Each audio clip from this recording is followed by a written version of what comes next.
अस्सलाम वालेकुम दोस्तों, कैसे आप? उम्मीद है खैरियत से होंगे। मेरा नाम है इम्तियाज़ अली समर और आप देख रहे हैं summer TV Urdu YouTube channel. तो यहाँ पर ब्रेकिंग न्यूज़ आपके लिए लेकर आए हैं। वीडियो को आगे बढ़ाने से पहले मेरी आपसे रिक्वेस्ट है कि जल्दी से वीडियो को लाइक कर दें, शेयर कर दें और वीडियो को सब्सक्राइब चैनल को करना मत भूलिएगा। दोस्तों, पाकिस्तान के सरफराज अहमद कप्तान को तीनों फॉर्मेट से ख़त्म कर दिया गया है। यहाँ पर ब्रेकिंग न्यूज़ आपसे शेयर कर रहे हैं कि तीनों फॉर्मेट्स T20, वनडे और टेस्ट तीनों की कप्तानी से सरफराज अहमद को फारिग कर दिया गया। कौन कौन से कप्तान अब सामने आएंगे, उनके नाम आपको मैं बता देता हूँ। पीसीबी को सरफराज अहमद, जिस तरह से कि कोई चीज़ जहेज़ में मिल जाती है, बिल्कुल ऐसा ही था कि पीसीबी को सरफराज अहमद जहेज़ में मिले हुए थे और पिछले 5 से 6 सालों से सरफराज अहमद चैम्पियन ट्रॉफी के बाद ही कप्तान बरकरार रहे। सरफराज अहमद की कप्तानी में कोई भी इतने ख़ास मैचेस पाकिस्तान की टीम नहीं जीत सकी। इवन कि T20 की जो सीरीज़ थी श्रीलंका के साथ, वो भी पाकिस्तान होम ग्राउंड पर हार गया। अब बात कर लेते हैं नए कप्तानों की। तो टेस्ट के नए कप्तान का नाम होगा अज़हर अली। अज़हर अली की परफॉर्मेंस की अगर बात करें तो बहुत ही शानदार है टेस्ट में उनकी परफॉर्मेंस, और सोमरसेट वो सीज़न अभी खेल कर आ रहे हैं और बहुत अच्छे तरीके से परफॉर्म भी किया है वहाँ पर उन्होंने। नए कप्तान जो है टेस्ट के, वो अज़हर अली होंगे। वनडे के कप्तान का अभी तक फैसला होना बाकी है। T20 के कप्तान आप सबका जाना पहचाना नाम, आप सब उनको बहुत पसंद करते हैं, दुनिया के नंबर 1 बैट्समैन है T20 के। तो मैं आपको एक चीज़ और यहाँ पर क्लियर करता चलूँ कि सरफराज अहमद को काफ़ी ज़्यादा उनकी ऊपर तनकीद का निशाना बनाया जाता था। उनको हर जगह पर, हर मैच में उनकी परफॉर्मेंस बिल्कुल रोल रहती थी। तो जब अब फैसला ये कर लिया गया कि बाबर आजम को T20 का कप्तान बना दिया गया है 1 साल के लिए। यहाँ पर यह भी एक ख़बर है कि टेस्ट के कप्तान का अभी तक कोई फ़ैसला नहीं हुआ कि वो कितनी देर के लिए कप्तान होंगे, लेकिन बाबर आजम को T20 का कप्तान बना दिया गया 1 साल के लिए। पहले वो वाइस कैप्टन थे श्रीलंका के ख़िलाफ़, अब उनको कप्तान बना दिया गया है T20 का 1 साल के लिए। पाकिस्तानी टीम पिछले चंद अरसे से काफ़ी ज़्यादा पुअर परफॉर्मेंस दे रही थी और पाकिस्तान को वाइट वॉश का सामना करना पड़ा T20 में श्रीलंका के साथ। और श्रीलंका की बी टीम से भी, जो सी टीम थी, वो पाकिस्तान आई थी, लेकिन पाकिस्तान की T20 टीम वहां पर भी हार गई। सरफराज की कैप्टनसी में पाकिस्तान टीम को हमेशा हार का सामना करना पड़ा।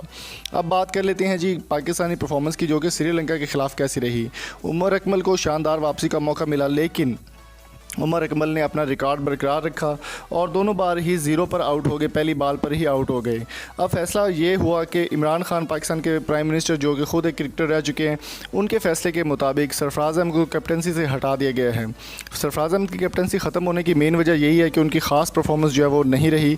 और बाबर आजम की अगर बात करें तो बाबर आजम बहुत ही शानदार परफॉर्मेंसेज है उनकी। पाकिस्तान के विराट कोहली भी उनको कहा जाता है और बहुत अच्छे तरीके से वो परफॉर्म करते हैं हर फॉर्मेट में। टेस्ट में भी उनकी काफ़ी ज़्यादा रैंकिंग है और T20 में वो दुनिया के नंबर 1 बैट्समैन माने जाते हैं ICC की रैंकिंग के मुताबिक।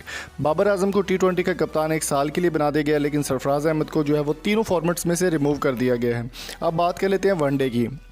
तो वनडे का फॉर्मेट जो है वो अभी तक खाली है, वहाँ पर कोई भी मजबूत उम्मीदवार नहीं है जिसको कप्तान बनाया जाए।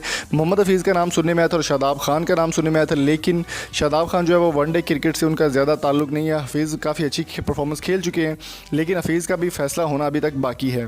श्रीलंका की टीम पाकिस्तान जब आई तो पाकिस्तान को वाइट वॉश का सामना करना पड़ा होम ग्राउंड में, लाहौर कराफी स्टेडियम में, जहाँ पर बहुत ज़्यादा प्लेयर पाकिस्तान के खेले हैं। और उनकी जो बी टीम से भी गई गुजरी टीम थी श्रीलंका की, वो पाकिस्तान आई थी, लेकिन पाकिस्तान इतनी ख़ास परफॉर्मेंस नहीं दे पाया। और T20 की नंबर 1 प्लेयर होने के बावजूद, बल्कि T20 की नंबर 1 टीम है पाकिस्तान दुनिया की। अगर आप ICC की वेबसाइट पर जाकर सर्च करें तो दुनिया की नंबर 1 T20 की टीम पाकिस्तान की टीम ही है, लेकिन फिर भी पाकिस्तान को होम ग्राउंड में वाश वाइट का सामना करना पड़ा। सरफराज अहमद का कहना है कि उनको दिल बर्दाश्त है वो काफ़ी ज़्यादा, और काफ़ी ज़्यादा उनको तनकीद का निशाना बनाया जाता है, काफ़ी ज़्यादा उनके साथ बदतमीज़ी की जाती थी। सरफराज अहमद का कहना है कि अगर PCB उनको तीनों फॉर्मेट से खाली ना भी करता तो वो खुद ही कैप्टनसी जो है वो छोड़ना चाह रहे थे। अभी इस बात का फैसला होना बाकी है कि टेस्ट का कप्तान अज़हर अली को बना दिया गया, T20 का बाबर आजम को, लेकिन वनडे का अभी तक फॉर्मेट जो है वो खाली है। तो जैसे ही वहाँ पर कोई नाम फाइनल होगा उसको कप्तान बना दिया जाएगा। तो आपकी इस बारे में क्या राय है, कमेंट बॉक्स में अपनी कीमती राय से में ज़रूर आगाह कीजिएगा। और सरफराज अहमद की इस फैसले पे, PCB के फैसले पर आप किस हद तक खुश हैं, ये भी हमें ज़रूर बताइएगा। और बाबर आजम का फ़ैसला सही है या गलत, कमेंट बॉक्स में अपनी कीमती राय से में ज़रूर आगाह कीजिएगा। और अगर आपको ये वीडियो अच्छी लगी तो चैनल को सब्सक्राइब करें, शेयर करें और अपने दोस्तों के साथ भी वीडियो को शेयर लाजमी करें। और स्क्रीन पर जो आपको 4 वीडियो नज़र आ रहे हैं वो भी लाजमी देखिए, काफ़ी इंटरेस्टिंग वीडियो है। मिलेंगे आपसे नेक्स्ट वीडियो में। Thank you so much. अल्लाह हाफ़िज़।